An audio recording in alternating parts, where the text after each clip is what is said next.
जो गुरुदेव ने दिया दोस्तों वो अद्भुत दिया।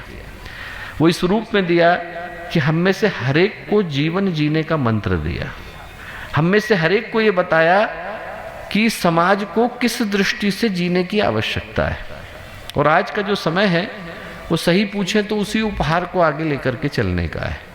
जहाँ तक हम लोग पहुँचे यहाँ तक तो हम लोग बड़ी शान से पहुँचे, पर ये पड़ाव है, लक्ष्य नहीं। ये जो है स्टेशन है, डेस्टिनेशन नहीं। यहाँ से आगे की जो यात्रा है वो युग निर्माण की यात्रा है। जब तक दुनिया के एक भी व्यक्ति के व्यक्तित्व के भीतर अंधकार की एक भी किरण शेष रह जाए, तब तक न हम में से किसी को रुकना है, न थकना है, न ठहरना है। तब तक हम में से हर एक को आगे ही बढ़ना है। भगवान सूर्य का प्रकाश हर उस जगह पर जाता है जहाँ पर अंधकार की थोड़ी सी भी परत शेष रह जाती है।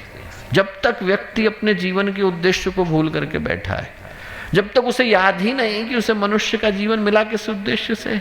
हम सही पूछें तो हमारी जो लड़ाई है इस बार की वो बाहर चली नहीं रही है, मनुष्य के मन के भीतर चल रही है। आदमी अपने जीवन के उद्देश्य को भूल करके बैठा है। आप यदि सर्वत्र देखें तो क्या देखने को मिलता है?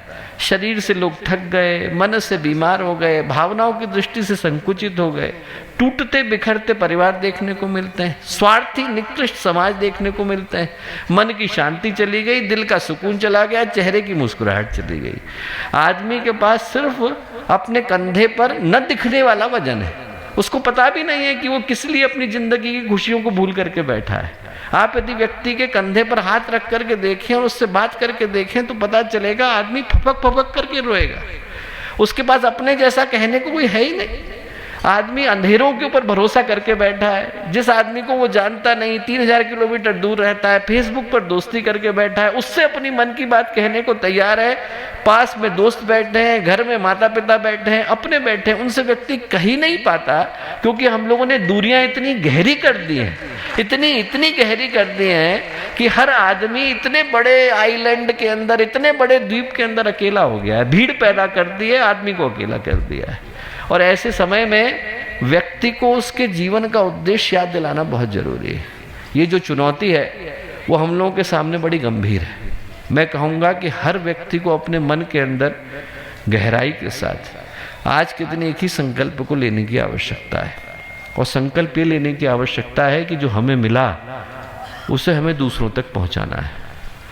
गंगा जी का अवतरण हुआ, भगीरथ के पास आई। चाहते तो भगीरथ वहीं पर उनकी तपस्या का अंत कर देते। 2 बार तपस्या करनी पड़ी थी, एक बार भी नहीं करी थी। पहली बार करी थी तो फिर इस बात के लिए ब्रह्मा जी तैयार हुए थे कि हम अपने कमंडल को छेद देंगे, गंगा बह जाएगी। पर आप दोबारा तपस्या करो। क्यों? ताकि शंकर जी को तैयार कर सको कि वो अपनी जटाएं खोलें और गंगा को धारण करें। भगीरथ ने 2 बार तपस्या करी। और तपस्या का कारण क्या था? बच्चे बच्चे को पता है। तपस्या का कारण एक ही था कि उनके जो पूर्वज थे सगर के पुत्रों को श्राप लगा था। अपने जो पूर्वज थे उनके पुत्रों का श्राप दूर करने के लिए भगीरथ ने तपस्या करी थी। चाहते तो वहीं पर दी एंड कर देते। गंगा जी आ गई। गंगा जी के आने के बाद हमारी रिस्पॉन्सिबिलिटी खत्म। आगे हमें क्या करना है? इतने दिनों से तो तपस्या कर रहे हैं, 11,000 एक बार करी, एक बार 21,000 साल करी, अब क्या करेंगे? इसके बाद भगीरथ आराम से बैठते कि अब हमें तो आगे कुछ करना नहीं। घर में गंगा जी का कुंड बनाएंगे, 500 रुपये का टिकट लगाएंगे। आपको देखना हो तो आइए, अमृत कुंड का एक बूंद लेकर के जाइए। चाहते तो भगीरथ ऐसा करते, ऐसा किया नहीं। उनने क्या किया? हमारा कष्ट गया, अनेकों का कष्ट ब्याह किया। अनेकों के जीवन में गंगा को पहुंचाना जरूरी है।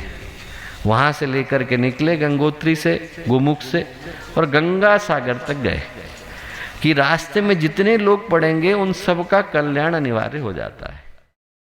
हमारे YouTube चैनल शांति कुंज वीडियो गायत्री परिवार को सब्सक्राइब करें एवं बेल आइकन जरूर दबाएं ताकि गायत्री परिवार की विभिन्न गतिविधियों की जानकारी आपको मिलती रहे।